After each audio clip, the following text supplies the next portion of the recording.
안녕하세요. 부동산 전문 조정희 변호사입니다.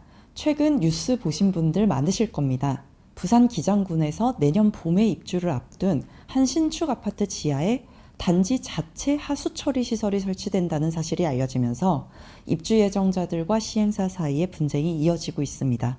그리고 평창의 한 신축 아파트에서는 지난해 11월 입주가 시작된 이후에 입주민들이 원인을 알 수 없는 소음이 나서 확인해 본 결과 지하 주차장과 연결된 공간에 아파트에서 나오는 오수를 모아두는 정화조가 설치된 사실을 알게 된 사례도 있었습니다.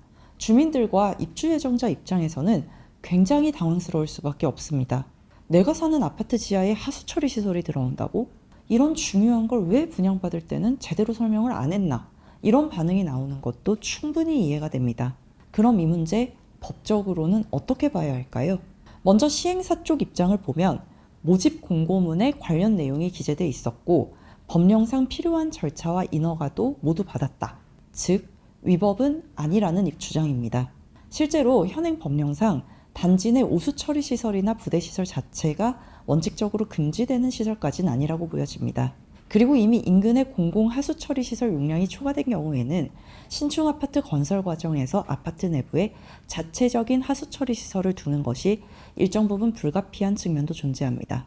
그래서 이 사안의 쟁점은 아파트 내 하수 처리 시설이 합법이냐 불법이냐가 아니라 분양 과정에서 설명과 고지 의무가 이행되었느냐에 있습니다.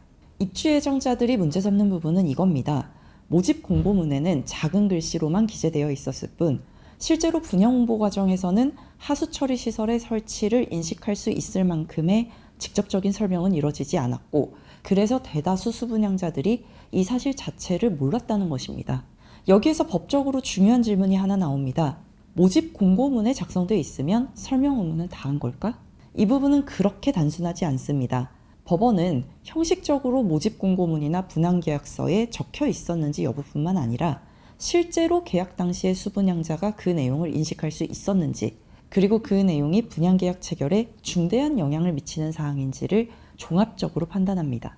특히 악취, 소음, 유지관리비 증가 등 실제 거주 환경과 관리비에 영향을 줄 수 있는 요소라면 단순히 부수적인 요소라고 보기는 어렵다는 주장도 충분히 나올 수 있습니다. 그래서 이런 유형의 분쟁에서는 고지의무 위반 여부에 따른 분양계약 취소나 손해배상 문제까지 다양한 법적 쟁점으로 확장될 수 있습니다. 그리고 현재의 상황에 따라서 아직 입주 전이라면 분양계약 취소를 주장해 보실 수 있겠고 이미 입주가 완료된 이후라면 이때도 물론 분양계약 취소 주장이 가능할 수는 있겠지만 현실적인 여건에 따라서 입주 상태는 유지하되 손해배상을 청구하는 쪽으로 전략을 세울 수도 있겠습니다.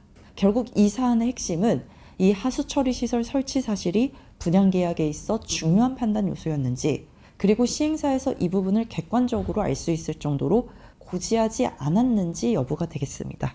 참고로 저도 얼마 전 안산 반달섬 생활형 숙박시설에서 고지의무 위반을 이유로 분양계약 취소 소송에서 전부 승소 판결을 이끌어낸 바 있는데요.